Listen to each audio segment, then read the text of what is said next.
Hello, friends, and welcome to this very special Thursday in July, where we're going to talk about all things micro and all things grower. So we're very, very fortunate to be able to welcome, a collaboration between Shelter and North 40 Cannabis. We will be talking to the lovely Jamie Shaw, who is the Director of Communications for Shelter. And we are also going to be speaking with a very special guest, Gord Nichol, who is the President and owner of North 40 Cannabis, one of the first micro licenses in the country.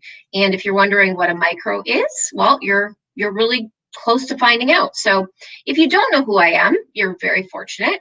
My name is Ashley Brown, and I am the founder of SheCann and the supplier of all things nonsense in the Facebook community and across the digital network.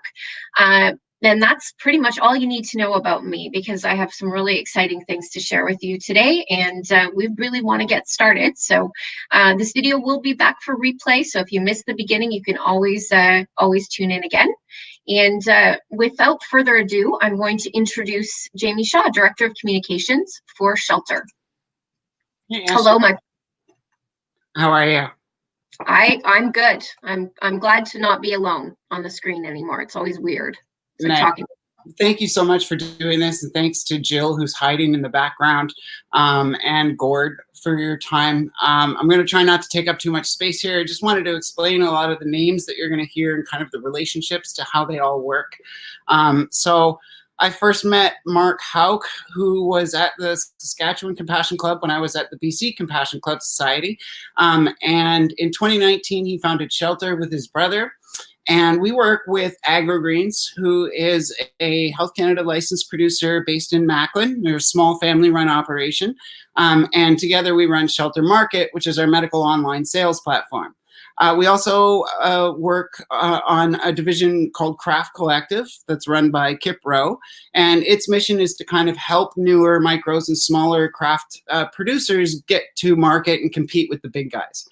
One of the very first of that is Gord Nichols, who you'll meet shortly, and his company, North 40. And currently his product is available under the brand Farmstead. So I think that kind of covers, hopefully you're a little less confused than when I started. So, Jamie, we'll get into Gord's product a little bit, but it is available both on the medical and through the adult use streams through you guys, right? It is, yes. Currently in Saskatchewan, BC, we're hoping very soon. Ontario as well, we're hoping for very soon, but medically through Shelter Market. Right. You guys are just getting started, and we're really excited about that. Yeah, we launched in the middle of a pandemic, and we're trying to really provide patients a one-stop sort of shopping experience. So it won't be just our brands and the brands we work with. We're trying to provide as many different options as possible. We've been working on starting genetics, and we've got seeds up now. So yeah, we're not where we want to be, but we're just getting started. So yeah. Well, I know there's been lots of really good feedback on the page, and the addition of seeds is really exciting to a lot of our members and a lot of patients who, have grow licenses and are looking for legal starting materials and really don't know where to turn. So I was personally very excited to be able to see, 5 different options, including a nice balanced option with lemon tonic, I think. And I think that's going to be a really, really amazing opportunity. So, yeah, I think, you know what? I'm just going to be real here. My daughter just texted me. I'm just going to text her back, because that's what you do when you have a small child who's looking for you. Okay. And folks at there home, we go. Any idea how smooth she is? Because at this point, I think it was supposed to be say something funny. So my daughter just texted me, I think works in that context. Yeah, that's true. That was the stream. Okay, so without further ado, Jamie, I will let you go, and I am happy to bring Gord on to talk about all things micro and growing cannabis in Canada. Hello, sir. We're gonna Ashley, work how with are you? I'm good. We're going to work with your Saskatchewan internet and do our very best to make sure that we can see and hear you and all you have to say today. So thank you very much for being with us and taking time out to do this work. I know you're a very busy guy. I know you have very long days, and that's a large part of, I think, what you've been doing as a micro producer. So for people who don't know, I'd love to start there. What is a micro license? A micro license is a category of license that was established by the federal government when they rolled out the legislation. It was established to try and give the smaller entrepreneurs, the mom and pops, a chance to have access to the sales channels available through the legal market. It has limitations on the size of the canopy that you can grow, with that being 200 square meters or 2,150 square feet.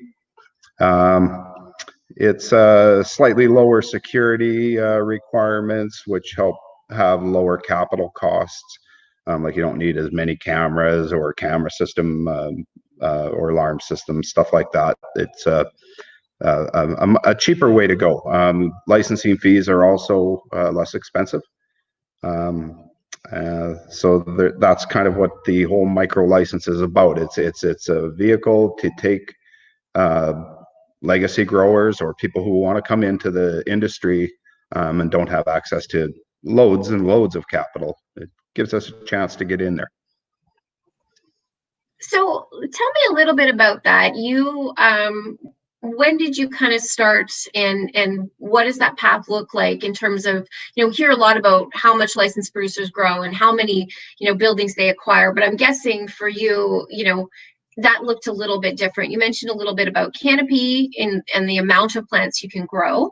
What kind of timeline does a micro license follow in terms of, from when you start to when you're actually able to get that product to patients or to consumers? It's a long journey, and we got started. The whole journey from the start of conception and dedication to going and having our license was about 15 months. And then from the time you get your license to the time you're actually operational and you have product to sell was about probably another 6 months.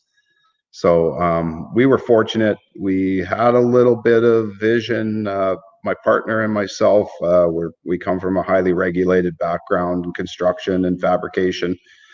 So we were able to design and build our facility and get it well built before the actual applications were opened up. So we had a bit of a head start in that regard. We managed to miss a couple of the more restrictive things that they brought in for the licensing. Like, we got just ahead of the deadline where they made all the applicants have a finished building before they could submit their evidence package and so on and so forth, and that. So we were fortunate. We got a little bit ahead of the curve, and it's starting to pay off. So we're pretty happy about that. Well, it definitely feels like it was a long journey to get here, but we're glad you're here because, of course, as medical patients, having options are really important. And there's a lot of talk these days within the industry, especially for patients, about the idea of craft cannabis. And I think that sometimes the terms become overwhelming. You've done a really good job of explaining, what a micro license is. Can you talk a little bit about how the term micro is different from the term craft cannabis? Yes, it's a bit of a loaded question, and I'll try to answer it without hurting the feelings of many producers out there who use the term craft. It's a tough one to describe, and it's easily hijacked. I'm more for using the term micro-produced because that one sticks. I mean, there's only, I don't know how many micro licenses there are issued now in Canada, but there's not very many. And what I find with that is you're going to know that that person is only going to be growing so many plants. A pretty good chance that you've got ownership and experience for growing the plant. And if you have somebody that owns the company and has ownership of what it's producing, direct ownership, it tends to, I think, lead to a better quality product, and you might get more hands on it, and people that have a higher stake in the game as opposed to some of the other possible scenarios. So I think that yeah. that's a really good distinction. Is if you say micro produce, that's really, giving people an idea of the fact that the people growing the cannabis are very close to it, and they were only growing so much. So I think thank you for that, because they do get thrown around, and it can be a learning curve to kind of clarify what's what. I mentioned a little bit earlier that we were welcoming you from Saskatchewan. I guess that ties into kind of my next question, which is, where are you, and how did you get started with all of this? We talked a little bit about how long it's taken you to be able to get here and what a hard road it's been, but maybe you can talk a little bit about where you're at and how you got started there. Sure. When I saw that you were going to ask me how I got started, didn't know where you were headed with that or what you were really talking about, because I got started in 1978 when I was 13 years old and hanging out with some older kids, and developed a fondness for consumption of our wonderful plants. And from there, that was the beginning of my recreational use. But in 2015, the oil patch, which I worked in Alberta, was showing some signs of some lingering trouble, and I thought that it was maybe a good time to step away from that. So I asked my wife if she would like to move to Saskatchewan, and down to the end of the road, at the end of the province, at the end of the farmland, and right at the edge of the forest up here. And she was going to continue working. She worked quite a bit down in Houston and up in Fort McMurray also, so it didn't matter where we lived. And I took on learning how to grow good quality product. Now, I grew my first crop in 1989, so I've been around the plant most of my life. But in 2016, I was crippled by severe back problems. I was 51 years old at the time, and I could hardly walk across a room. I went to numerous back and spine specialist appointments, bone density testing, x-rays. This went on for about 8 months, and I was in pretty rough shape and not feeling very good about things, being relatively young yet. I shouldn't be walking like a 100-year-old man when you're 50. So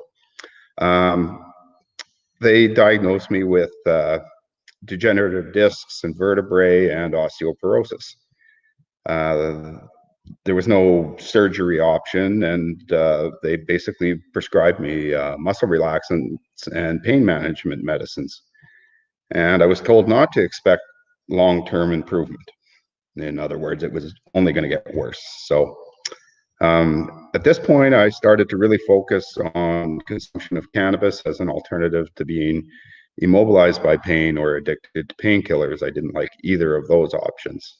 So I found with a combination of muscle relaxants and large doses of cannabis, I was able to alleviate the pain enough to do an extensive amount of therapy and work towards strengthening my core to support my failing spinal column.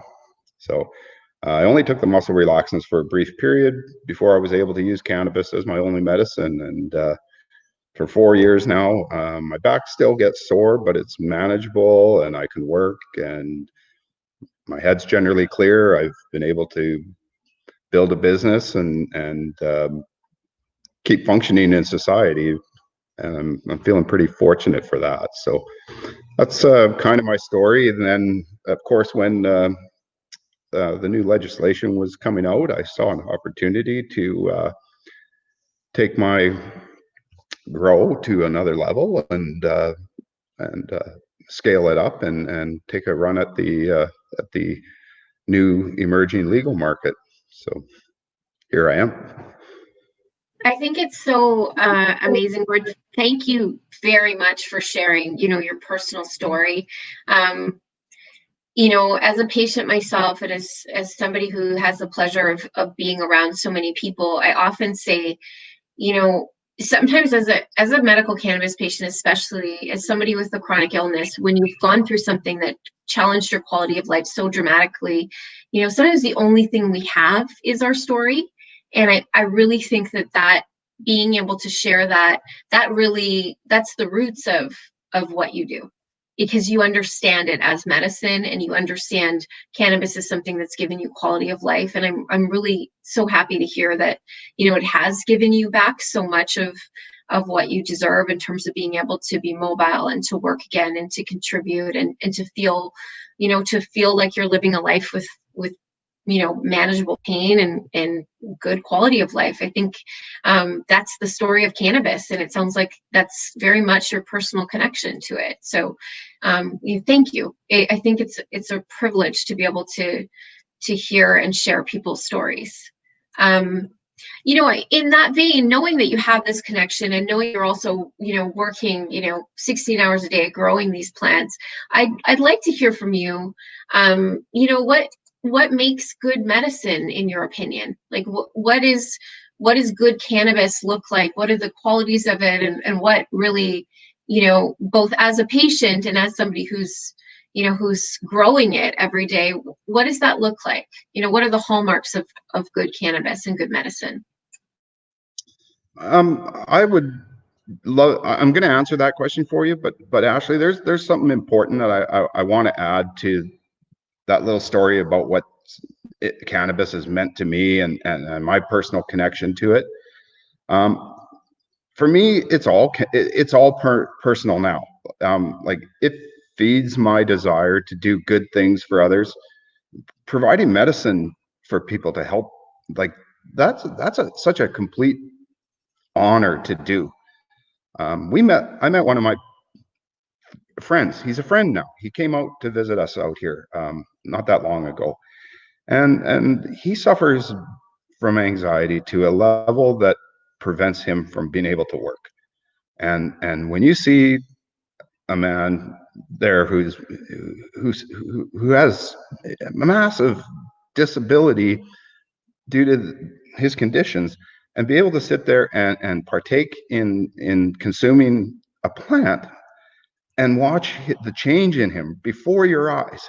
With myself, it was a long-term thing, and with other people, but to see it change somebody before your eyes, that truly touched me, and set me off on a much better feeling about what I'm doing here. And that's very important to me. And in another way that it's my personal connection is it heals and maintains my body and my perspective. I, I've been blessed. I'm blessed. I don't have mental illness.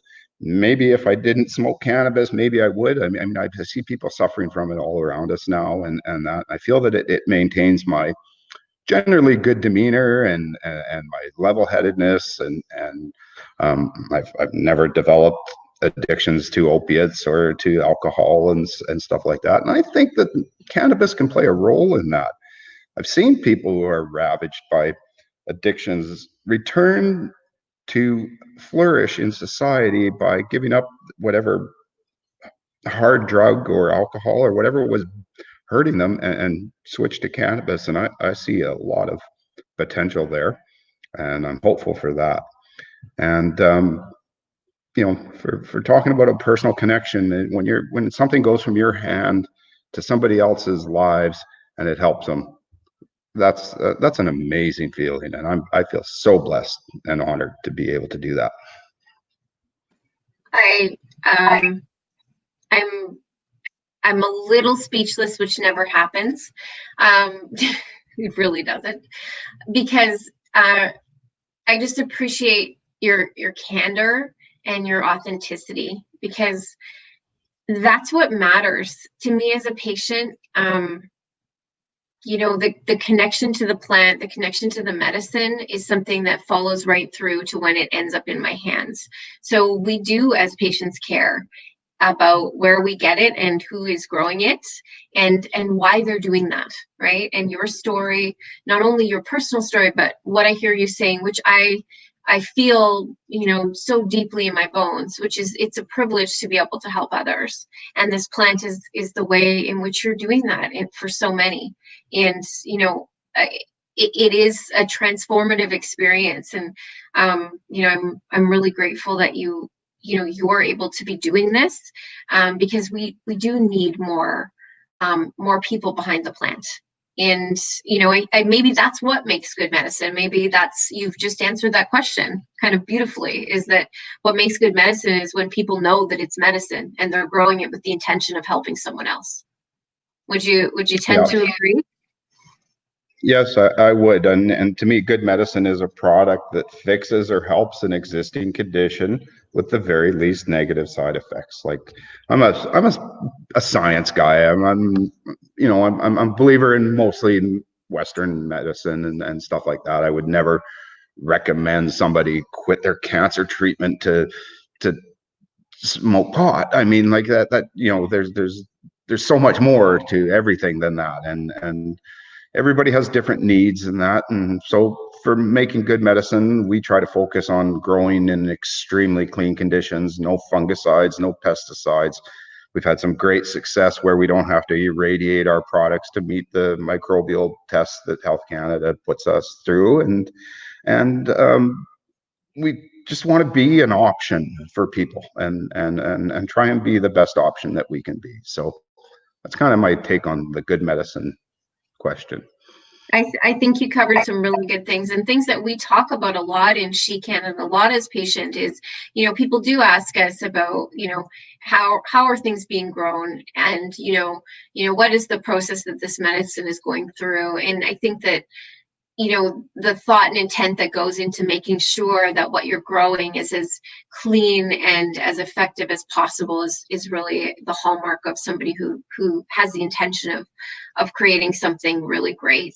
And I guess that I'm always curious about this, the next thing I want to ask you about, because there's so many options, and we see, I used to make this joke about about large licensed producers that would tell me about their cultivars, and they talk about their product offerings, and I'd say, yeah, but show me your shishka berry, right? Because there's often always a shishka berry, right? There's a shishka berry, or there's I can't even think of any of the other ones right now, but there seems to be, there were for a time, very limited genetics. And I think it's interesting to kind of understand, like, how did you choose what you were going to grow? How did you choose your cultivars?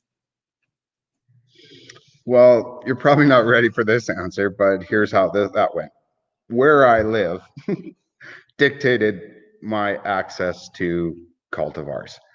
So I was gifted 4 or 5 cultivars to work with when I started up here, and I kept the ones that worked the best for my growing style. And it's kind of an interesting story, because I brought these cultivars into, when I became a licensed producer, they give you a 1-day, bring in what you got. They turn their eyes for a minute and let you bring in your existing cultivars. So I brought in 2 that were really pretty good, I thought. The blue cheese, which has been pretty good to me, and the green Kush. Have to be careful not to call it green crack, because apparently there's some bad connotations with that word. So, but anyway, so I brought in those 2. We got all of our clones in, and we got them planted, and we grow with a style of 7 grow rooms going, so that we're harvesting every 2 weeks. We keep our labor levels level, and makes it easier for planting that stuff. So we had them growing, and things were going good. And before that product even hit the market, I got sidetracked, let's call it, chasing the better products, newer products that were out there, the ice cream cakes and the black cherry punches and all this exotic high THC strains. And I got into these plants, and I had mediocre success. I achieved some very, very good certificates of authenticity, meaning that my THC and terpene levels were great. They were fantastic. But I suffered in some other areas. The yields weren't quite what we needed to achieve to be commercially viable and that. But some of that was growing pains and learning a strain and how to grow it. We're doing better with some of those ones now. But anyway, when my blue cheese and green kush hit the market ate it up. They loved it. They had and now in that time when I started these new strains, I had sent my other cultivars, my blue cheese and my green kush, sorry, for preservation in cryopreservation at a nursery. So when we found out how popular they were, we've been rushing to get them back into our rooms and get them growing again. And we're pretty excited that they're coming back right away, and we'll have some product before Christmas for those cultivars. But kind of didn't know how that was going to go. I didn't know how popular they were going to be in that. So yeah, a little bit of a story on how we choose. And going forward, we've got some ideas on how we want to do some things. We want to try and focus more on what the medical community is looking for. I mean, it's fine and dandy to produce 27% THC cannabis, but that's not necessarily what everybody's looking for. That, there might be better options to help people. So we're going to leave that wide open and see what the market wants. So Well, we're hoping that with all this exposure that we're getting now, that we're going to get some feedback in that direction. And we'll talk a little bit later about that. I've got some kind of cool ideas, but we'll touch on that in a bit. That's really interesting. I think, sometimes for people who don't grow, or for people who are, not very close to the plant, we just kind of assume like everything grows the same, right? Like you plant, it's, the joke is always, oh, it's weed, so it grows like a weed. And, since legalization, when people have been taking advantage of the fact that they can grow their 4 plants, it's become very apparent to me, who is not growing anything right now, that it is not just a weed, and not everything is created equal. So I really appreciate, your candor on that. And there is one thing that, as I was preparing for this, I left the question out, but I knew we would get to it. One of the ways that I first kind of came to know you was from Twitter. And it was actually because you were so open and transparent about posting your C of A's, your certificates of analysis. I'm wondering if you could talk about the two cultivars you have, the blue cheese and the green crush. That's the best I can do, because I'm still wanting to default. You have some C of A's. Tell us a little bit about those 2 products. Like, are they high THC? What are those terpenes looking like? And what are those C of A's saying? Well, yeah, I would. I wasn't ready for that one, but I will. I'll ad lib this as best I could. No, it's good. It's good. It's a good question, actually. Those ones came in, I think the lowest one, and we ran 6 rooms of that, so 600 plants, 100 plants at a time, and our lowest THC level was 19.3, and I think our highest was 23.3, so just over that 20% mark. And about 2% terpenes. So that was that to me was that's a nice level. That's it seems to me that combination of the terpenes and the THC and those particular strains seem to work very well for me. The real interesting stuff is actually in what we're growing now, this ice cream cake and these black cherry punches and these exotics. They're really interesting, and the terpenes in some of them is phenomenal. It's 3.5% terpenes in them, and the taste and the smell, and it's amazing. And Jamie, you can ask her a little bit.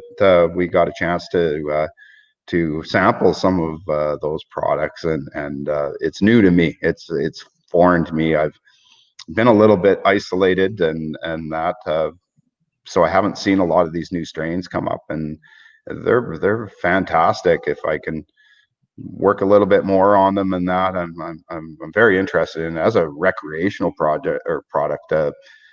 There, I anticipate there'll be problem or very sorry, not problem, very popular. So it's interesting, the terpenes and THC levels, how commercially, if you're going to grow anything under 20%, it's hard because the market's starting to mature a little bit too, and people are building tolerance and stuff like that, and they're seeing these lower THC strains on the rec side, especially. I'd be hesitant to bring a product that was 15% into today's market, because I just don't. I think it gets lost in the shuffle at that point. But yeah, it's fascinating.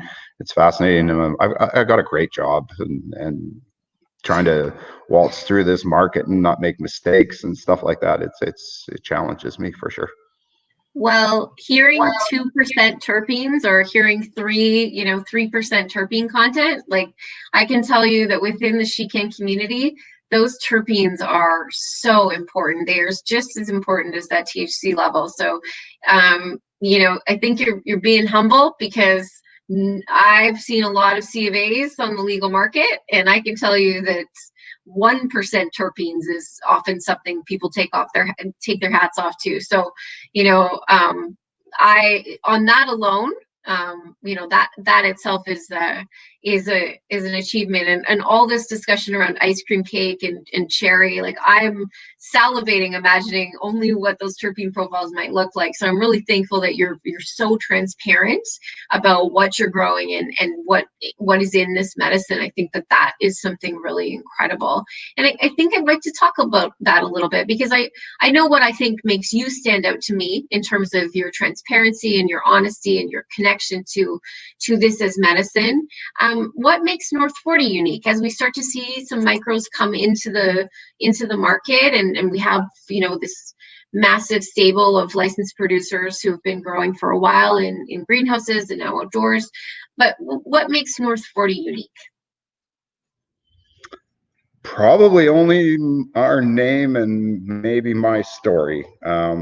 And our name is pretty close to another another LP out there too. So just barely unique. I guess there aren't a lot of cannabis companies yet where the owner wears as many hats as I do. It's a blessing and a curse a bit.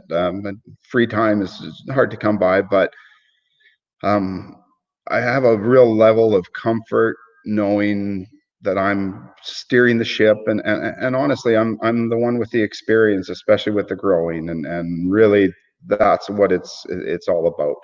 I love my time in the garden, and the other part of that I'm really enjoying is interacting with my consumers on social media. Like, I get a kick out of it, and I think that they do too. And so far, it's really been working good for us. Probably maybe one more part that's quite unique is how we're a very family orientated company with a large portion of our employees being related. It's last month there was 11 of my family members working here. It was like a family reunion every time I went to work.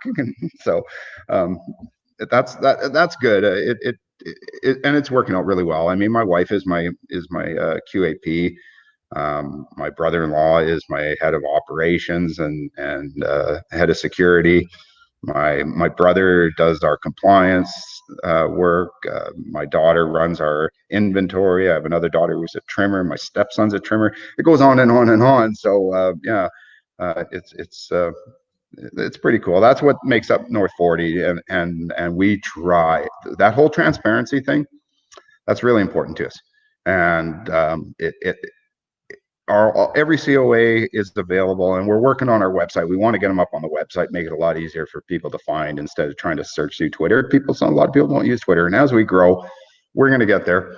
My daughter's better at all that stuff than I am, so I'm putting that on her plate right away to get that all updated and that. So yeah, that's kind of who we are, and we're having fun. We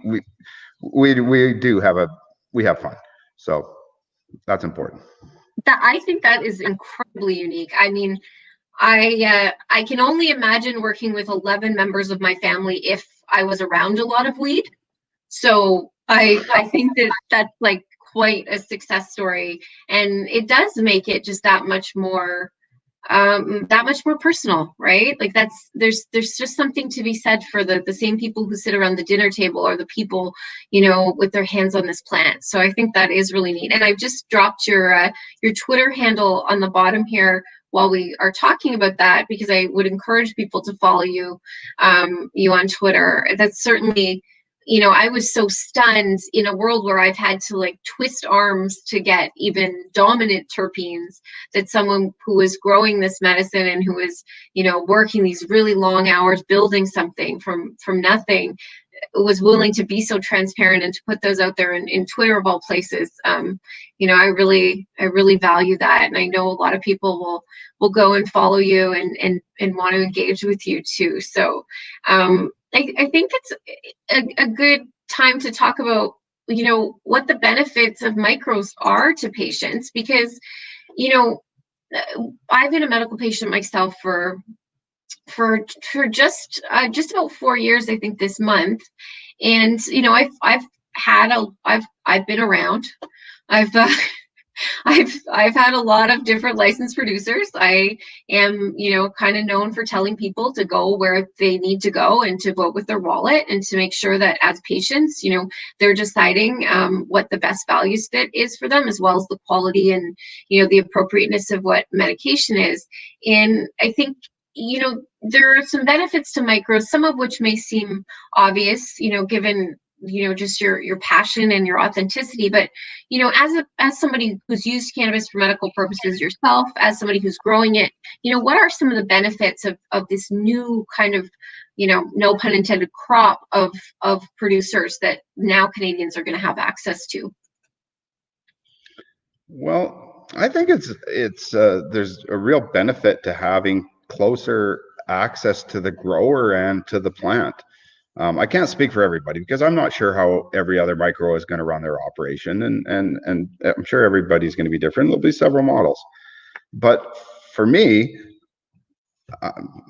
like, I'm going to be honest with you, I'm stuck up here in northeastern Saskatchewan with no neighbors around me. I'm really happy to interact with anybody who wants to talk to me. So I'm just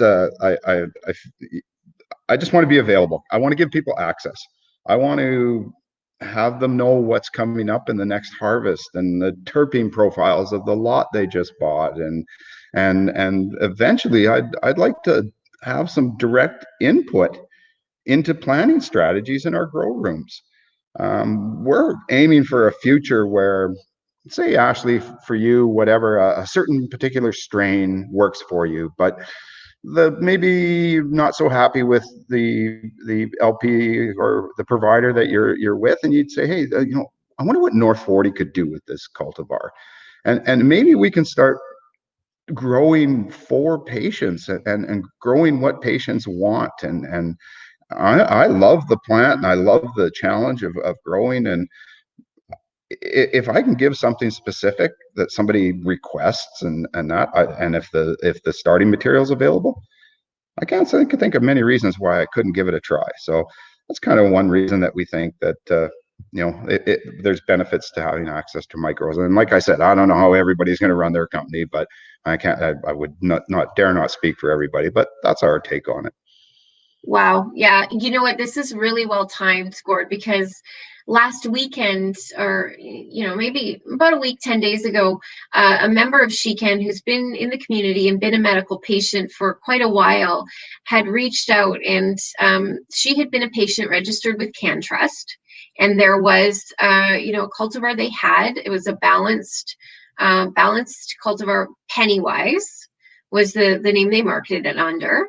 And this had worked extremely well for her chronic pain. She hasn't actually ever found anything that has worked. And she's tried a lot of, alleged balanced cultivars, some that were maybe named Pennywise at one point.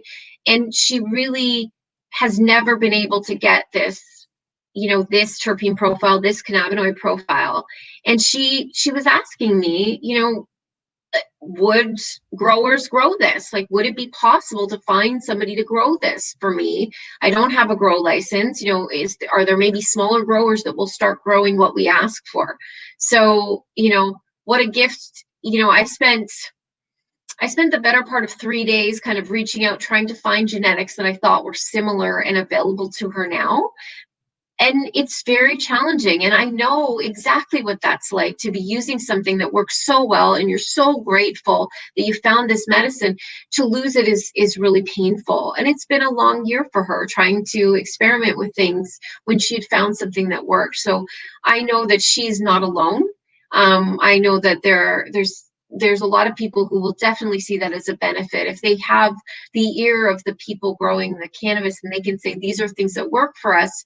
You know, that is an incredible opportunity. I think it's a symbiotic relationship, because, you know, something that I want to talk a little bit about is cannabis is not an easy industry.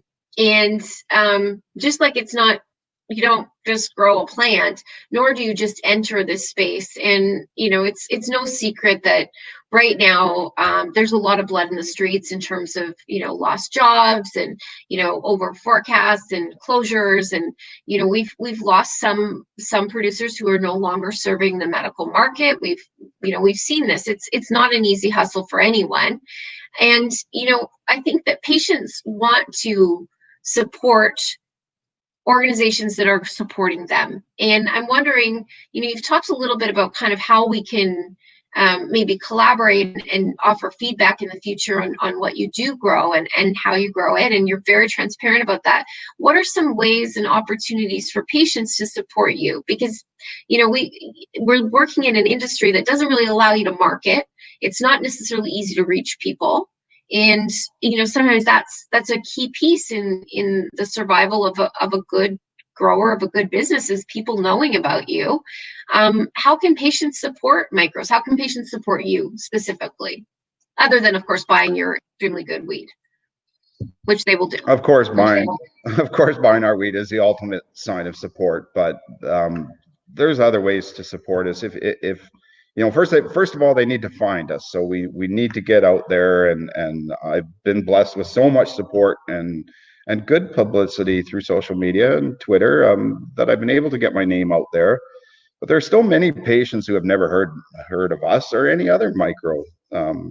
Shelter has really helped us give us a platform to get our product out there, and that's been really helpful for us. We're finding that quite a few medical patients feel that they've been cast aside a little bit while their suppliers chased higher dollars in the rec market. And we aim to have a more balanced approach and put our medical supply commitments first. And if there's product left over for the rec buyers, well, that's good. But for support, buy our products and tell people and tell us. And if you're not happy, like that's my biggest fear. Like somebody finds a bug or a seed or something in my pot, and it goes on social media. And because I'm such a big voice out there, I'm sure at some point in time I'm going to regret that, because I'm sure that not everything's going to go right all the time. But we feel that it's a better path. Don't start off by hiding things. Let people share in your journey, and people have been really receptive to that. And we've got a lot of support already. And for us, I'm not asking for the patient support. In fact, a little bit of the opposite. I'm asking for the honor to support the patient and offer help where I can. So, you know, I think that if I do a good job, that we're going to be okay. We'll find our niche in the market, and we'll have loyal customers. And we can't grow that much. We're a drop in the bucket. So I think that we'll be okay. Just be open communication lines back and forth. That'll be the best help that we can have or ask for. Well, that's very well said, and you're a good dude, Gord. You're just a good dude. Like that's what people will see and hear, and it's as important as the plants you're growing. It matters. It matters to people more than, maybe it's been understood in this industry, is that, medical cannabis is about the patients and cannabis is about the people. And you happen to be a good human. So that's I think reassuring to people who have lost faith. As you said, they have felt left behind. They have felt that rec was prioritized over medical. And, that's a complicated discussion for a lot of people, because many medical patients felt like they were guinea pigs for the recreational market. And so when you come and you say, we're going to make sure that our supply goes to medical patients, that's the best news in the world to a patient, because that's what they're relying on, is being able to consistently access that and to have that open line of communication. And things do happen. And one thing I've seen in this industry, for better or worse, is that as a patient myself, like, I know stuff goes wrong, like, stuff happens, right? Like, nothing is perfect. There can be, delivery mistakes. There can be, you get cannabis and there's a seed in it. Nobody's ever upset about that, by the way. Not really. Not the one seed. They're all growing that one seed, I guarantee you. And that's legal, just so we're clear. I just want to reiterate, that is a legal starting material, friends. But there are things that go sideways. And I think that what I've seen over time is that, medical cannabis patients feel privileged to be able to access their medicine that's helping them live a life that is good and is fulfilling, and a life that they deserve. But they're really impressed when something goes wrong, how somebody handles it. So it's not if, it's when something will happen, and who has the grace and the integrity to say, yeah, we're going to fix this. So, over time, that's where people have built trust. That's what I believe is a hallmark of a good producer, big or small, is, when something goes wrong, how do you handle it? And I'm positive that with your level of transparency, you'll handle it with grace. So I think that's a really good kind of the way to approach things, is wanting to be open with patients. And I'd like to kind of get a little high level with you and talk about whatever way you want to tackle this, but what does the future of the cannabis industry look like, and what's the future for North 40 look like? I think the cannabis industry is here to stay. I think that most producers are getting better. I think the quality is getting better, and they're learning their market better, and it's going to get very competitive. There's, like you mentioned, blood in the streets earlier. I think that there's going to be a reckoning, and some companies aren't going to make it. As for micros, boy, it's a tough racket. I'm not going to lie there. There's so many factors that are so important, and the margins are tight, and you have to hit your yields, and if something goes wrong and you've got all this capital investment, these people don't have huge dollars behind them usually, and they're toiling in the mine right there, and I know how we've done, and we've been so fortunate. We've every crop we've done, and we just harvested our 14th crop, and everyone's been a success, some more than others, but everyone's been a success, and we've managed to avoid any major pitfalls. But some people won't be as lucky and as fortunate as we are, and to anybody coming up and wanting to try it, just make sure you've got a connection to that plant and be able to grow a quality product. It's very important, and a tough sell if you can't do that. And of course, navigating the legal landscape can be challenging. We have to remember that it took 405 pages of legislation to make this legal. Seems like a lot of rules, and there are. And navigating that is challenging, but the government's doing a good job in trying to provide some help for that too. So as for North 40, I think we're going to be okay as long as I don't go crazy and snap and just maintain what we've done and keep doing what we're doing. We've achieved a level of success that I'm really proud of, and my 82-year-old mother's almost proud of me now. So like we're getting there. So she comes from another generation and just doesn't understand this cannabis business, but bless her, she's starting to be pretty proud of what we've been able to accomplish. So we're going to be good. Thanks. That's awesome. She hasn't partaken of any green crack? No, my mom has quite a few ailments. Then I would want the blessing of her doctor before I ever puff past to her. So Yeah. yeah, we'll leave that one alone. Yeah, no, it's it's a sign of what a good human you are when your mom is proud of the work you're doing. I think, regardless of whether you're having a session with her or not, it's I think you're on the right track. I know people can reach you on Twitter, and we're excited about that, being able to access you. And you mentioned putting the C of A's up on the website, and of course the products are available. Anything else you kind of want to tell us about, what you're doing, or anything you want to share beyond what we've talked about? I can talk a little bit. We're actually getting into a little bit of a different line. We're getting into the rosins now. So they're solventless rosins. Oh, wow. And we're pretty excited. That's going to come out. I'm not sure exactly who's going to be carrying it. It looks like we've got a preliminary deal with Premium 5 as a distributor. And we're excited about that because it's a pretty good representation of the flower. And I'd love to be able to offer one day, and it's not possible now with the regs are, but a package where you get a gram of solventless hash rosin and a sample of our flower, stuff like that. The hash rosin's not for me. It's a little bit much.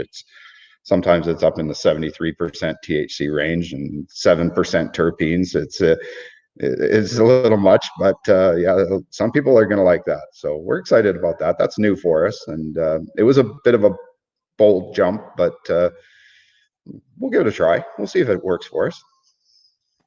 Well, I definitely think that there are a lot of patients that are really interested in concentrates and some of the rosins and other options, and we talk about it a lot because there really isn't a lot. And again, we'll be going through a process of understanding what does quality look like, right? So yeah, I think I think that for me, you've answered so many of my questions, and you've been really so patient with this entire process. I know you're taking time out of a schedule that, as you said, leisure time is kind of leisure time is a luxury that you don't have doing what you're doing. So we're very thankful, and I'm gonna kind of open the floor up and bring Jamie back on so we can have a little bit of discussion about Shelter and about the fact that they have your products and how people can access them. And then we'll see if there's any questions from anybody watching. Hi, Jamie. There you are. Probably helps to unmute my microphone. I always give people 5 seconds to unmute. So we've heard all about Gord's cannabis and his journey to grow it, and that leads us to the question as to, where people can buy it. Obviously SheCann patients are buying it in both the medical and adult use streams, but how does Shelter fit into this, and how can we get our hands on Gord's cannabis? Yeah, well, you can go to sheltermarket.ca if you're a medical patient. If you're recreational in Saskatchewan, ask your local retailer. Actually, if you're recreational anywhere, ask your local retailer. But you won't be able to find it in BC or Ontario yet, but we are working on it, so hopefully very soon. Awesome. Yeah, and I can say this, and you can maybe, I don't know if you can say it or not, but I'm just going to say it because I'm the boss of me. I know that when you register with Shelter, you get 25% off your first order. And I also know that you guys have a pretty robust compassionate pricing. And I've also, and I'm not doing your marketing for you. You've done this. This is what patients care about. It's kind of a really great combination of, the opportunity to access, true micro-produced cannabis for patients, and also, people who actually want patients to be able to afford their medicine. So, it's no secret that I feel extremely passionate about people who are giving patients choice. So, Shelter Market has done that, and we're seeing that the word spread. And I think, aligning with growers like you, Gord, is really restoring some of the faith in the legal system of access for people. So, it's kind of a match made in heaven in terms of patient access, affordability, and getting the medicine they need. So, thank you to you guys, because sometimes it's rough being a patient. It's rough seeing your medicine go somewhere else. It's rough going without. It's rough feeling forgotten when you fought to get a prescription, or you're dealing with stigma. And so having allies in the industry that are really, aligned in terms of making sure you have that medicine is really important, and it's really empowering. So, thank you guys. Yeah, thank you, Ashley. So, friends Thank you. who are watching, and thank you to Shelter. Shelter Market has been is the reason I'm there. Their ability to reach out and give me a platform to reach patients is that's so important. So thank you very much, Jamie and group. Yeah, well, and here's just, another quick little story. Gord and I actually met about 1.5 years ago through a different company, and we hit it off right away. We could kind of tell we were coming from a very similar place, but it's a really long haul to get licensed. There's a lot of upfront costs just waiting for the license approvals, and then when you finally get, the first harvest in and try and get it to market, you're in a pretty deep hole. And Gord, it was no different for Gord, and things were a little tight, and with his very first harvest, he kind of reached out immediately and was like, so how do I make sure that patients can get some of this cannabis? And so it's really great to be working with other people in the industry that are aligned with the same values. We try, and anything that we bring to the recreational market, we try and set aside some for patients on Shelter Market. And so far, we've been very lucky that actually there's some things that we have exclusively on Shelter Market you can't actually get anywhere else, so only medical patients can access. So yeah, it's where we come from. It's what's important to us, and yeah, there's still a lot of work to do. Yes, there is a lot of work to do, but I have some hope that there are good people on the other side doing it, and that's really what matters. Is progress is a process, but if we're aligned, it matters.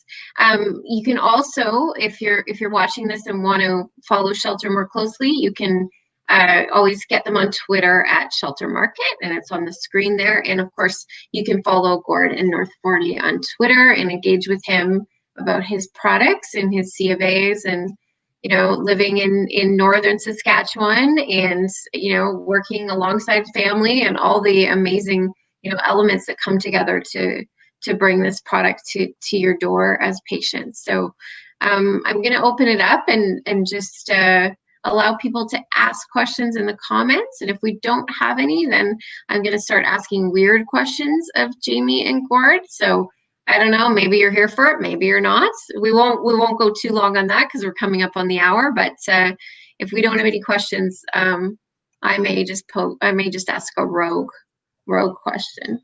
So it doesn't look like we have any questions. I'm going to ask everybody what their favorite color is. And then we're all going to sing each other out. So what is your favorite color? This is a rigged question, actually. Jamie, I'll let you go first. It's a rigged question. Yeah, purple. Purple. Perfect. Gord, what's your favorite color? Well, I should say green, but I'm going to go with red. Okay, so you picked up on that. Obviously, I assume that everybody who's around here has the favorite color that's green. My favorite color is blue. I also do like Blue Dream. Everything feels connected to cannabis. It was a real pleasure talking with you both today. I hope that it has helped, kind of illuminate some of the options that people didn't realize were out there for them, and to see some of the faces of really what compassionate access to cannabis in Canada looks like. And, we're just so thrilled. And thank you very much. A big shout out to Jill Pollard, who I am not, going to put on the spot, but I want to make sure that everyone knows this wouldn't have been possible without Jill. She was extremely patient through all the tech walkthroughs, through the creative, through, uniting all this and bringing us all together. And, Shelter Market has really been very supportive of having this conversation, and patient with all my nonsense, which is often behind the scenes, but sometimes in front of the camera. So thank you very much to Shelter, and Jill, to you, Jamie, as the Director of Communications, and also especially a big heartfelt thank you today to you, Gord, for your time and your passion, your personal story, and your commitment to something that matters so much to so many of us, and really is giving us quality of life. It doesn't go unnoticed. So thank you. I'm honored. Thank you guys so very much. And yeah, that's a wrap for today. Take care, everybody. Be well.